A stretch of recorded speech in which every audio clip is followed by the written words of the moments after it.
This was in Mangalore, and she had come from Mysore with a few volunteers from Mysore. So in the morning when we went for the games, there were a few new people, and there was this one person who was everywhere, who was doing all these long frisbee throws with Sadhguru, who was in the ball game everywhere, who was pointedly bent upon getting Sadhguru out. Until then, nobody knew who she was. At the end of the program, Sadhguru introduced her to all of us as a Isha Yoga teacher. And that's the time she was working in a bank. She was so aligned to Sadhguru and always being around him. I remember how she shared about her marriage. When I asked Vijji, how did it all happen? She said that when she met Sadhguru, in that very first meet, we knew each other. That's it, and that's marriage for me.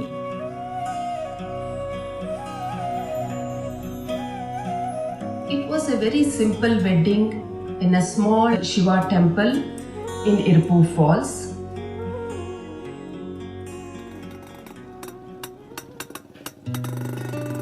At that time, Sadhguru was, he was developing a farm. And everything that happened in the farm, she would know, she would be there whenever she could. He would spend half the month in his farm, another half the month he would teach a class, either in Hyderabad or in Mangalore or Coimbatore or Tirupur or one of these towns. Every weekend, Vijay would travel to the initiation from Mysore. When whoever knew Sadhguru or Vijji, they always knew them as Jaggi and Vijji.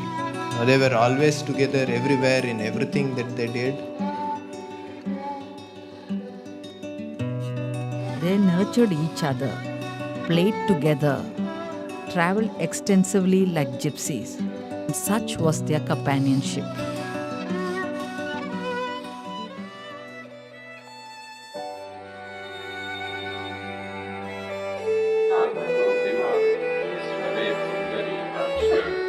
She did yoga only because it means something to me.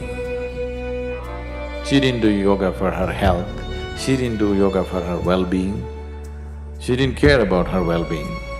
She did yoga only because it means something to me. I'm talking about it, so she was doing it. Any number of times she openly spoke about it to people. She wanted to do something that means something to me. For Vijji, who is my wife, but most of the time she more existed as my child than my wife because she was like that. But still we had a very engaging and engrossed kind of relationship all the time. She was like my shadow all the time, 12 years she just was everywhere that I was. She organizes the yoga program, she goes around, works throughout the day, she does everything.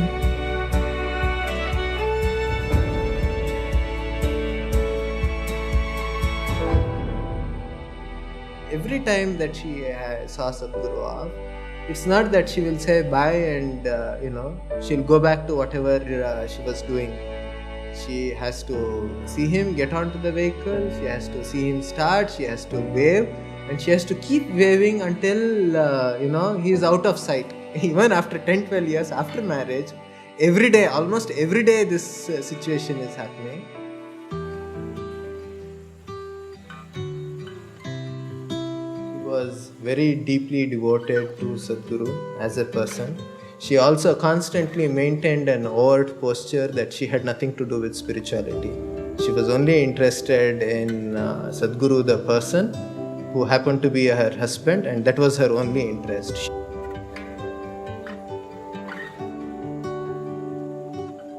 But one can't exist around Sadhguru unless in one way or the other one is deeply committed to one's own spiritual growth. Even though she said that she's not on the spiritual path, it's not for her and all that, I think constantly, right from the beginning, she couldn't help but to make progress on this path.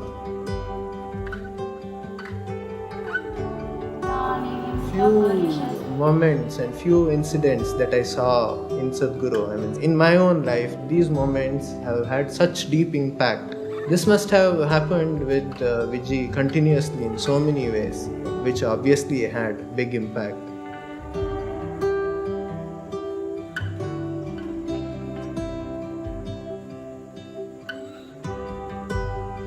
She would go to any extent to kind of stand up for something. Anything that was happening, she was there.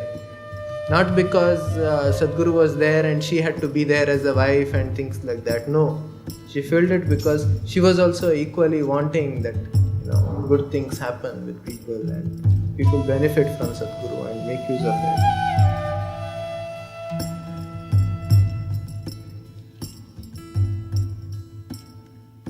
அது எவ்வளோ நாள் கழிச்சு வந்தாலும் அவ்வளோ ஞாபகம் வச்சு கேட்பாங்க. நீங்கள் வந்து பார்க்கலாம், அவர் வந்து பார்த்தார்ல, நீங்கள் ஏன் வரல அப்படிம்பாங்க. இங்கே எல்லாருக்கிட்டையும் இவங்கக்கிட்ட பழகணும், இவங்கக்கிட்ட பழகக்கூடாது அப்படி கிடையாது. ரொம்ப உரிமையோட இவ்வளோ அன்பாக இருப்பாங்க. Like she is very soft in her heart. Like if somebody has to say something, she has no hesitation even to take a bangle and give it to them and to solve the problem. Very, very relatable and affectionate woman I have ever come across.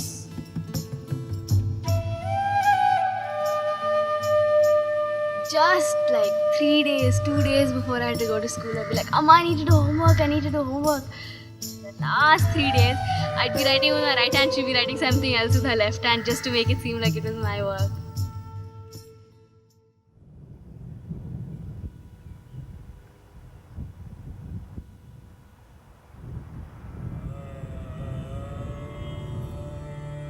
At times, Sadhguru has made this clear to Vijji in many ways that he never really, kind of uses this word or talks about it openly, but to her, he had communicated to her that his disciples, their well-being and what needs to happen to them, it was far more important than what his commitments were to her.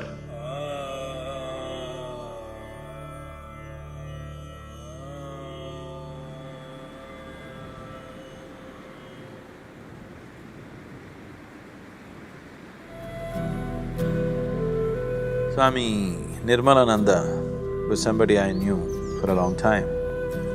I have met him almost 20 years ago or more in a very strange kind of atmosphere, and ever since then, we've been little dallying with each other.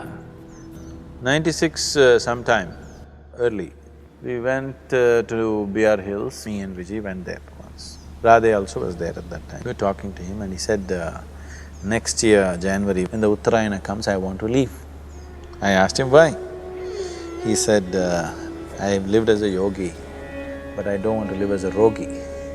I want to die as a yogi.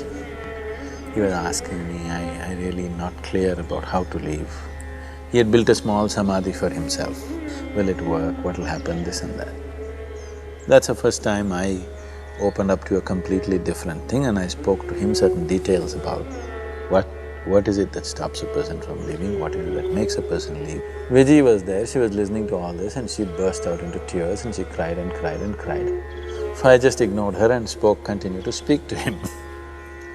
Then he was also weeping off and on and asking me questions and we went into great detail of many things which usually I've never spoken anywhere.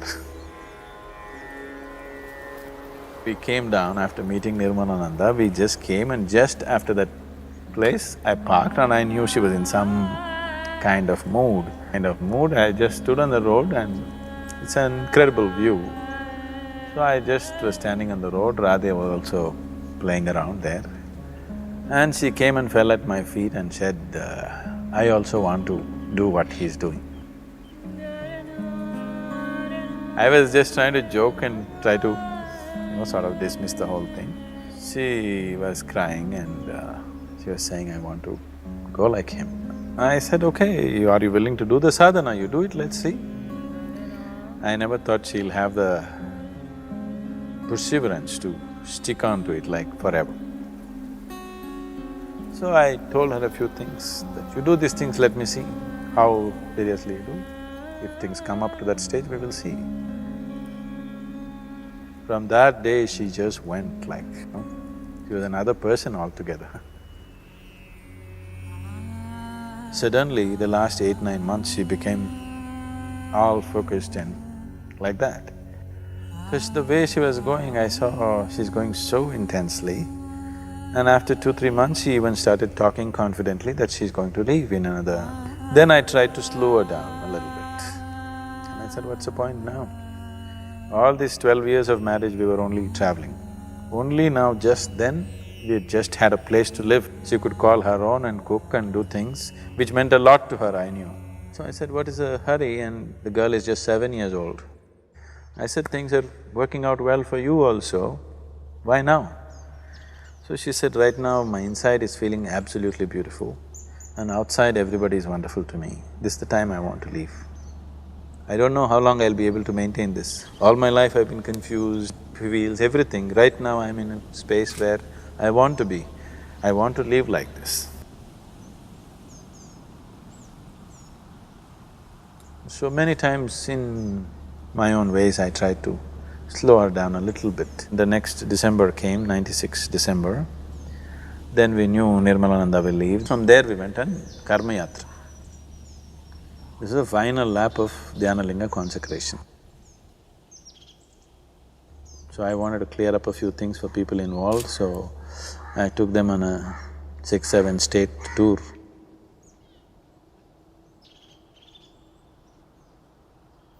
I have nothing much to say. This 12 days trip is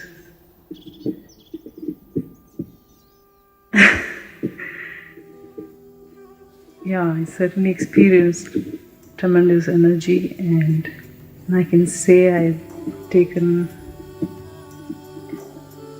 1 or 2 steps towards my growth. And certainly it does help me to be a little more mature person, and I consider myself very lucky to… I only hope that I carry and be of some useful to everyone.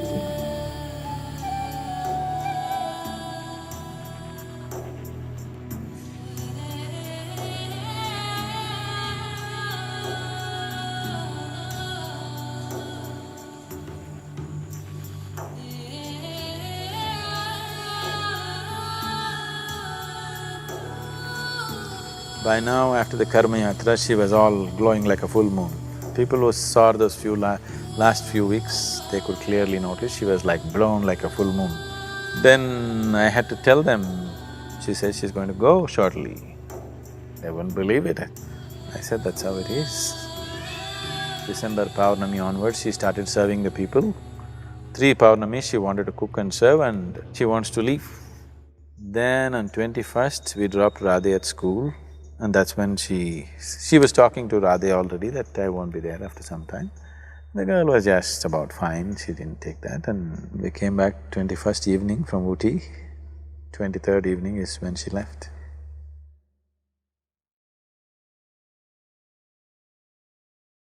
Around 8 in the morning, Sadhguru called me and asked me to be with Vijji because she was on a certain sadhana. And that whole day I was with her, meditating and doing several other activities.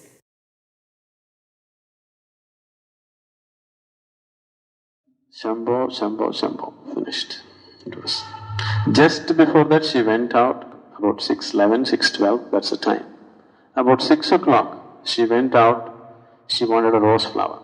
So she asked one of the brahmacharis to get a rose flower. They ran to the Vanaprastha ashram, got the rose flower and came. She held the rose flower in her hand, Shambho, Shambho, Shambho. Just 7-8 minutes, it was over.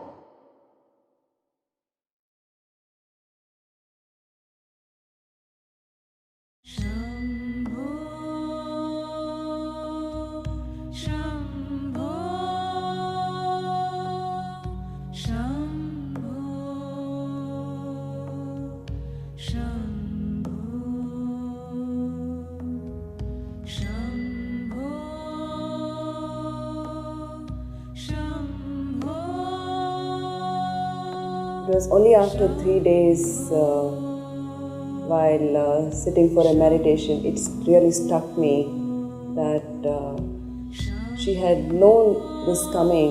It's like her Mahasamadhi is just a promise to me. So if you really, that's what you want, it's a possibility. Like if you're so intensely seeking something as an ultimate, you can attain it. But definitely Vijay's Mahasamadhi was a tremendous blow to my logical way of looking at life. அது மாதிரி யாருமே பார்க்கல அவங்க. But within அவ்வளோ தீர்வாக இருந்திருக்காங்க, தீவிரமாக இருந்திருக்காங்க. The Mahasamadhi, of course, proves something like that. What was not visible, what was not overtly visible to people's eyes, it's almost like something else worked on. Constantly something else was working with her, and all the time.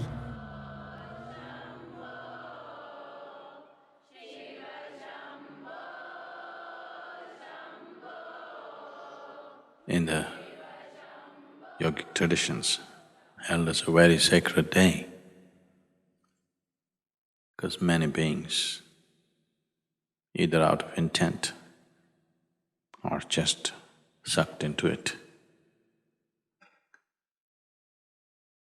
either chose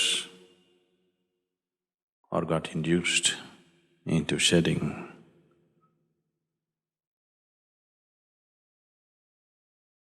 their physical bodies on this day consciously.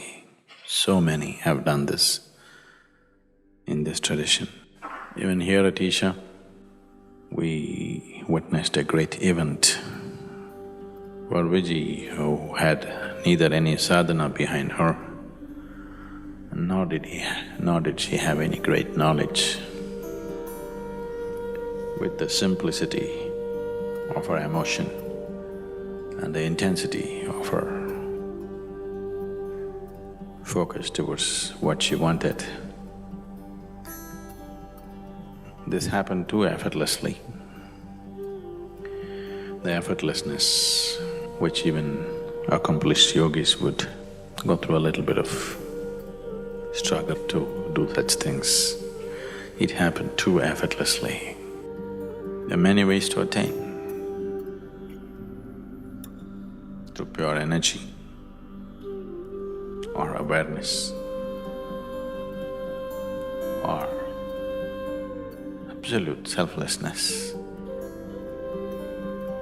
or through devotion.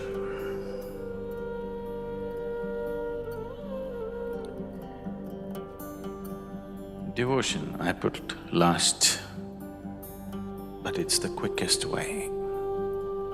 I put it last because the line between devotion and deception is so fine, a lot of people will miss it. As they get more and more overwhelmed with deeper and deeper bursts of energy within them, slowly they become devout. That's good. The wisest ones are always devotees. It's a different kind of wisdom which logical minds can never understand. They grasp life in a different way. Vijji was bursts of devotion and confusion, devotion and confusion. When she held on to a devotional spell for long enough, she made it. That's been the way, that was her way too.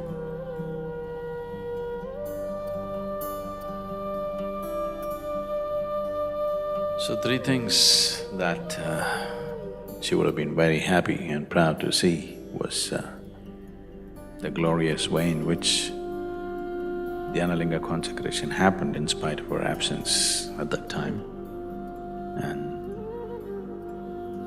of course everything else that is happening with Isha. And the last, but for her it wouldn't have been the least, is that her daughter has become a young woman.